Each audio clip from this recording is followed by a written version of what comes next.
Good morning, everyone. This is Father Kilian again for your Friday morning class. Thank you, by the way, for those of you who sent in your responses to the questions on Revelation. If you remember, I put forth, I think, 3 questions, and I asked you to respond to 2 of them. Now, why does O'Connor use the doctor's waiting room in the opening scene in Revelation? Now, what purpose does that serve? And secondly, the question I raised about Ruby Turpin, the protagonist, who appears to be a kind and a friendly, neighborly sort of woman. And why does she get targeted by Mary Grace when she tosses the book at her and conks her on the head? And then thirdly, how would you explain Ruby Turpin's argument with God at the end of the story itself? And then I think I gave you a quotation from page 509 where she's yelling at God. She says, "Go on," she yells, call me a hog again from hell." And so in her fury, she rages at God. She says, "Who do you think you are?" So my question to you is, how does this confrontation with God at the pig parlor open her eyes to the final visionary light that she experiences at the end of the story, where she sees this great array of people of all cultures and traditions and races on their way to their heavenly reward? So anyway, so if you pick a couple of those, and again, I thank you for those who have already sent yours in, and I'll make every effort to respond to each one of them in one way or another. So, the next thing is this month. Our next class, Monday's class, will be our last class for the semester. It seems kind of unimaginable that we're sort of wrapping up already, but I wanted to use Monday's class especially to wrap up pretty much everything that we've looked at so far. Genesis and Exodus, the Book of Job, Revelation, the Rule of St. Benedict, and the Flannery O'Connor stories. I wanted to kind of wrap that up, and then also try to give you a really clear sense of what the final will be like. So you'll have plenty of time to write the final. I'll give you the exact, precise details of what it should look like, its length. I'll also give you the subject matter. So you can do that obviously at home where you are, and then get that back to me, and I'll read all of those very carefully, all of your exams, your finals. So, and if any of you have any questions whatsoever between now and next Monday, please don't hesitate to send me an email, and I'll be more than happy to get back to you. I've tried to do that on the emails that I did receive from a number of you. So, okay. The subject for this morning's class is Flannery O'Connor's Revelation. That's the title of the short story. And I think I mentioned to you earlier on that she hadn't quite finished it, but she was in the process of wrapping it. She was very sick at this point, and it was the last couple of months of her life that she was trying to wrap the story up. She was working on it. It's amazing. Some of her stories, such as I think "Good Country People," she wrote in about a day and a half. If you can imagine writing a short story of that quality in such a brief period of time. But she had been working on Revelation plus 2 other short stories, and I think Revelation was the last story she worked on. And in some ways, it kind of sort of reflects her theology, her spirituality, what she's been about in all of her stories, not only her 2 novels, but also in her 30-some short stories. That there is a profound theology, a spirituality about her work that comes pretty clear in this final story that we're studying together, and that is the Revelation. So let me say something very briefly about the style and the technique of this particular short story. First of all, you can always try to work out something about what the story is up to by the titles. I think all of her titles kind of uncover something about the content of the story itself. And the title of this story is Revelation. And if you recall, when we studied the New Testament, a book, the last book of the New Testament, the book of Revelation, I had mentioned to you that the word revelation, the Greek word is apocalypse, and an apocalypse means, if you look at the Greek root of that word, it means to uncover or to reveal. So that's a bit of a hint. She calls this revelation. And so you might want to ask yourselves, what is it that she's uncovering? What does the story reveal? So I'm kind of guessing at that. But at the same time, having had the real privilege of reading all of her letters that she wrote in a book called The Habit of Being. There were letters that she had written to her good friends, Robert and Sally Fitzgerald. And the letters went back and forth over a number of years. She was very close to that family. She actually lived with that couple in Connecticut for, I think, about 2 or 3 years, when she was also working on one of her novels, I think was Wise Blood. So the letters are very revealing. And what's interesting, keep this in mind, what's interesting about this particular short story is that Sally Fitzgerald had asked her about the story because she had read it.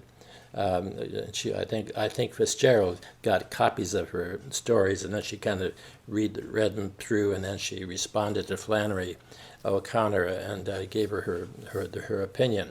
But O'Connor says in one of the letters, she says in Revelation, she says, I see myself as Mary Grace. Now remember, Mary Grace is the university student. She's a student at Wellesley College. It's a private women's college in Wellesley, Massachusetts, established in 1870. And so it's actually very expensive, sort of a pricey university. So that tells you that probably Mary Grace and her mother, the two of them we meet in the doctor's office. So she's a student there. But I thought that was kind of interesting that O'Connor said in one of her letters to Sally Fitzgerald that she said, I think I'm actually Mary Grace in that story. So we'll come back to that maybe toward the end of our discussion this morning. So the other one of the questions that I had asked you about was why do you think she opens her story in this particular setting, basically in a hospital room or a doctor's office? And again, if you take the word hospital, and the root of that word is hospitality. And so the question is, how is a doctor's office, or how is a hospital a place of hospitality? And people go to a doctor's office essentially to be cared for, to be healed. That's why we go to the hospital, because we're seeking healing. And then again, tying in hospitality, we're also being cared for. So again, keep that in mind as well. One of the let's take a look at the characters in the doctor's office there. I would pretty well assume, and I'm assuming that you probably think so as well, that the protagonist, that is the character that is in search of something, the protagonist, is most likely Mrs. Ruby Turpin. And then if you, again, looking at names, because O'Connor is famous for using names and titles and colors and images to express something more than their reality as it is. But the name Turpin is an Anglo-Saxon name whose root means ugly or base or sick. That's what Turpin means. It means to be sick, to be ugly, to be base. So that might be a little bit of a hint to something. So the other characters in the office are her husband, Claude, who she brings in because he got kicked by a cow and he's got a big lump on his leg or something. The other character, the one that she communicates with and she seems to identify with more than the other character, is the pleasant lady, the nicely dressed, white, pleasant lady. And then along with her is her daughter, Mary Grace. There is also the trashy lady, who is a white woman, and then there's a little boy who looks kind of dirty and unkept, and the grandmother. Then there's the red-headed woman chewing gum to beat the band, who O'Connor calls very common. And then there's the woman in the feed sack dress. And then there's the old stringy man, half asleep, who would not get up to give her his seat when she walks in. So these essentially are the characters that we meet. We also meet the young African-American boy, the teenage boy that walks in to the office. He's a delivery person, and he's delivering some medication to the office there, and then he has an exchange with the nurse, and he gets his money, and out he goes. But you'll notice how Mrs. Turpin refers to him as boy. She calls him boy, and that is a very negative, very condescending sort of term that she's applying to this young man. There's also the nurse with the yellow piled high hairdo, and then there's the doctor who appears very briefly to inject Mary Grace with a sedative after she has this fit. And then the other characters that we meet very briefly is at the end of the story when we're back at the Turpin farm, and Mr. Claude Turpin is about to take the workers, the African-American workers, back to their homes. And of course, Mrs. Turpin thinks they're just too darn lazy, that they can't walk the 1.5 miles back home after their work on her plantation or her farm. And so we meet that group of 5 or 6, I think they are, sitting at the back of the truck where Mrs. Turpin brings out the ice-cold water for them to drink before they leave. Okay, so that's the group. But again, I would ask you now about the opening scene. The fact the setting is in the doctor's office, and we meet all these various characters. And I think it's also probably fair to say that the antagonists in the story. I've sort of debated about this for a number of years. I want to know, who is the antagonist in this story? If Mrs. Turpin is the antagonist and she's in search of something, who's moving against her? Who's opposing her? And it seems to me that probably you could say Mary Grace is. But I also kind of wonder about the possibility. I wish I had the opportunity to meet Flannery O'Connor. I would have asked her this question: who the antagonist might be. And it seems that it's probably her own subconscious, her own sort of conscience about what she's doing and what she's saying. Is she totally unaware of her behavior? Is she totally naive about her attitude? So that's something I would just got to keep that in mind. Now, as far as the setting goes, the short story was actually published in 1965, but the time of the story, the setting, seems to me to be somewhere between 1942 and 1965.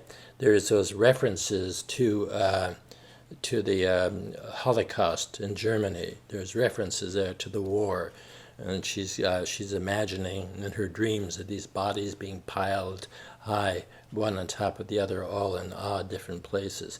We met that also in another story as well. So it's also a time during the civil rights movement in this country. And I think probably you're all too young to remember any of this, but there were so many politicians and musicians and artists, actors, poets who were protesting. People like Jesse Jackson, Dr. Martin Luther King, Woody Guthrie, Joan Baez, the music of Peter, Paul, and Mary. So many of the lyrics and their artwork and their was basically protesting basically the war, protesting also the injustices that were leveled against African Americans and also Native Americans. So it was a combination of protesting of the civil rights, that every human being in this country had civil rights, not just white people, but also African Americans and Native Americans. And again, at the same time, when this protesting was going on, we were also in the midst of the Vietnam War. So it was a very tumultuous period in our history. So it seems that she wrote this in the midst of that environment. Okay, so let me just say something very briefly about the style. The story itself is told from the point of view of Ruby Turpin.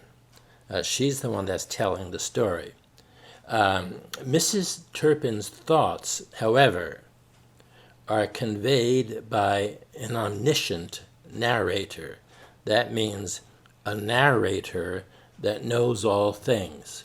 The narrator having infinite knowledge of what's going on, what people are thinking, what they said, what they do, their movements. So again, her thoughts come to us through this omniscient narrator who narrates the events from a third-person point of view. So just sort of keep that in mind. That helps us to understand what's happening in the story. This narrator picks up Mrs. Turpin's thoughts, her judgments, her attitudes, her feelings, and her emotions. And I think we could probably say, and I suspect if I was to ask you right now, how would you categorize or how would you describe this Mrs. Turpin? It seems that Mrs. Turpin represents essentially intolerance, and that is intolerance regarding race and also class, that is social and economic class, and also by her judging by appearances. So that's so she seems to represent that lack of quality of the intolerance and her quick judgment on people's appearances. She considers the classes of people in the world to be distinguished by race and by what they own, such as a house, a home, a farm, or land, and also by the color of their skin. So that's how she considers the classes of people. And she thinks about this oftentimes. Obviously, as we listen to her and as we have access through that omniscient narrator, as we listen to her talking about the people in the room and what she's thinking about them and her descriptions of them, and also at night before she falls to sleep, she has this vision of all these various people, and she seems pretty content that she's this white woman, and she's happy that she's not somebody else. So she seems pretty happy that somehow God made her who she is. So there is, in spite of the sort of the tragedy of the seriousness of the story, there's also a basis of humor that seems to run through the story as we listen to her babbling on and as we listen to the characters interacting with one another. She also, in terms of her classifying people, she also judges by bodily appearances. For example, Mary Grace, she judges her because she is ugly, according to Mrs. Turpin. That this young university student is ugly. She has a bad case of acne, and she's fat. So she's being judged on her physical appearance. She also judges the trashy woman by what she wears and by her language and by the snuff that you can see on her lips, where she's obviously chewing tobacco or something, and also by her bedroom slippers that she wears into the doctor's office. She's also judging the pleasant lady by her clothes and by the color of her skin. She's a white woman.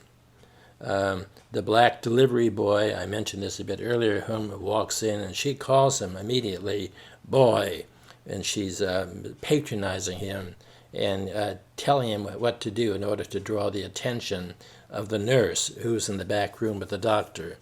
And of course the boy rather sarcastically, the young fellow rather sarcastically responds to her like, yes, lady, I know. Then there are the African American farm workers to whom she brings the ice water before Claude, her husband, drives them home, and she calls them idiots. Again, she's judging them by their color. So she has this list, and this is kind of interesting in a way. She makes a list of all of these various people. On the top of her list, number one, are the rich people, and they're white, and they have big homes and a lot of property. The next under that top category is herself and Claude, her husband. They haven't got quite the big house and probably not as much acreage to her farm, but they're white, and so she sees herself as kind of on the second rung. Then under them are the poor, and then under the poor are the trashy people, and then under the trashy people are the African Americans. And so she seems to be obsessed with this need to categorize and to establish this social order. And I just wanted to just sort of bring your attention to the fact that if you think about the Holocaust itself in Germany, it was an embodiment of another sort of culture with a rage for social order, one that turned deadly murderous. Again, that same image, that drive for social order, is reflected in her own mind and the way she sees things in her society. So I guess I would have to ask ourselves, what is O'Connor saying? What is there a lesson or a moral to this story? And something that might be helpful is that if we take a look very briefly at this, at O'Connor's concept of the anagogical vision or analysis as she sees things. And one of the things she uses so frequently are the eyes, the human eyes, and also she uses the sun, the rays of the sun, and I think there's something else. Let's see, there's the sun, the eyes, and well, I'll think of it in a minute. But anyway, let's look at the antagonist and how O'Connor uses the eyes in this particular case. And if we will assume together that the antagonist is most likely Mary Grace, the young university student who was in the waiting room with her mother and with O'Connor and the other 7 or 8 people. So we read that Mary Grace's eyes are important because her eyes are important as a symbol of her judgment of Mrs. Turpin and of her ability to communicate a message from God. Because if you remember at the end of the story, O'Connor is yelling at God and saying, "Why me? Why have you brought this upon me?" So in some ways, she's identifying Mary Grace with God. And the same as look at that a bit more closely, and you'll see that. So she has Mary Grace has violent eyes that seem to, and I quote, smolder and to blaze, end quote. When she begins to lose patience with her mother and Mrs. Turpin as she's listening to the two of them talking and criticizing and everybody else in the room.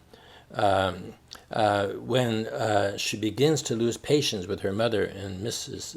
Turpin, she slams her book shut.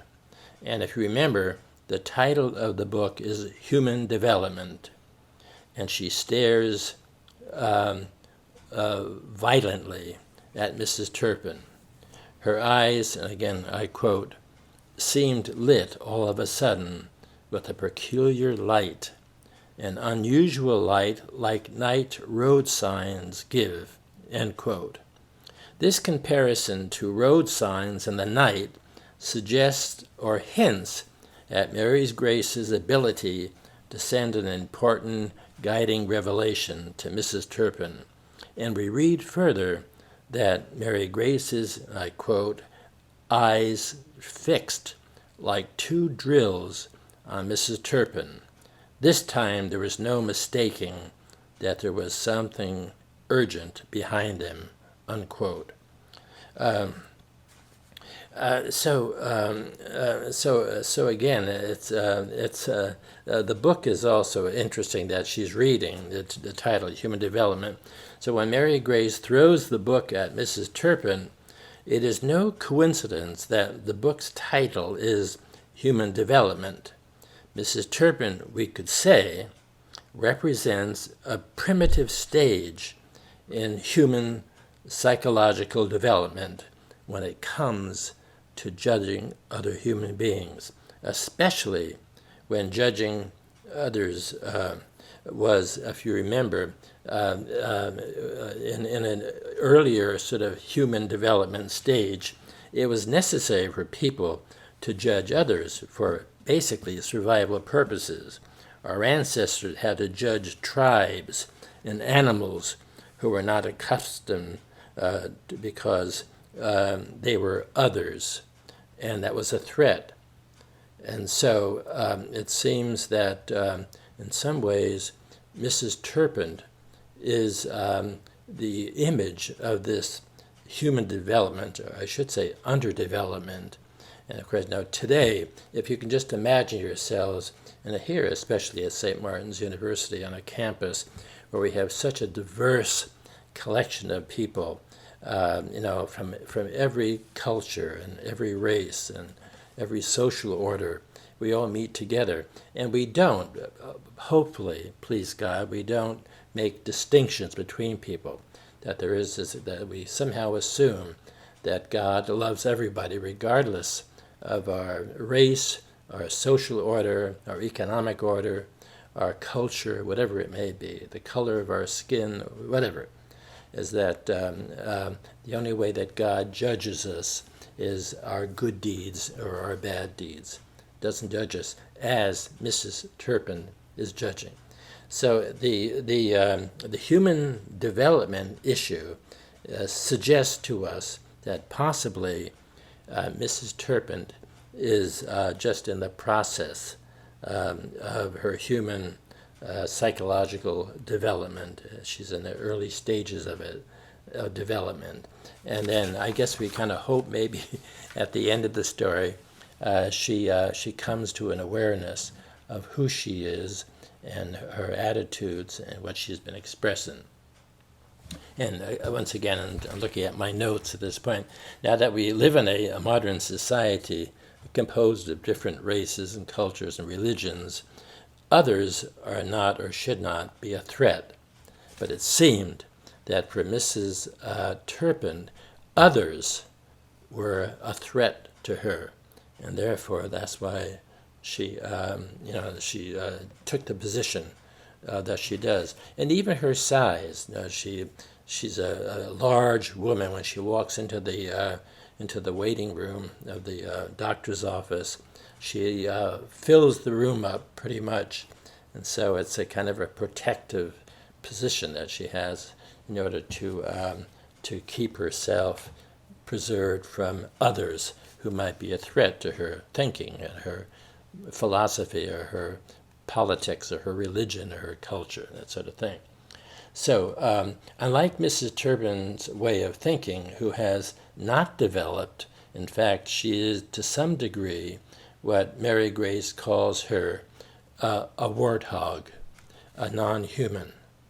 And so that pretty well kind of puts, if we identify Mrs. Turpin as a warthog, she's certainly an underdeveloped human being, no matter how we look at it. And at the end of the story, when she is given a message by what she thinks is God, Mrs. Turpin sees all the people that she held in contempt marching up to heaven, thus symbolizing the universal love of God, and that the deity Mrs. Turpin worships does not judge humans by any perimeter of their good, other than their good and their bad deeds. Other anagogical symbols are the sun and the sky. That's what I was trying to think about a bit earlier.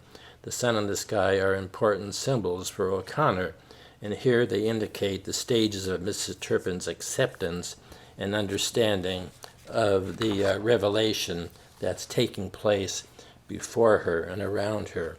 And you'll see that especially those last scenes, and this is one of the questions that I've asked her, the very last scene there, when she's standing at the pig parlor, and suddenly the sun is closing in on her, and everything becomes very white, and she's angry and raging at God for what has happened to her.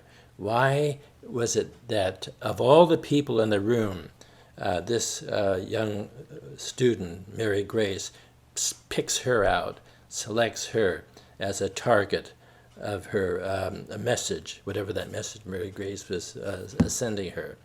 And it seems that as the sun was sort of focusing on her, she suddenly has this vision of this triumphant vision of all of these people, and the ones that she had put in the bottom of the stack are up front, leading as they're singing their hallelujahs on their way to the heavenly reward. And then the poor and the trashy, the African Americans are all leading the crowd. And who comes up at the end, the last two, is herself and her husband Claude.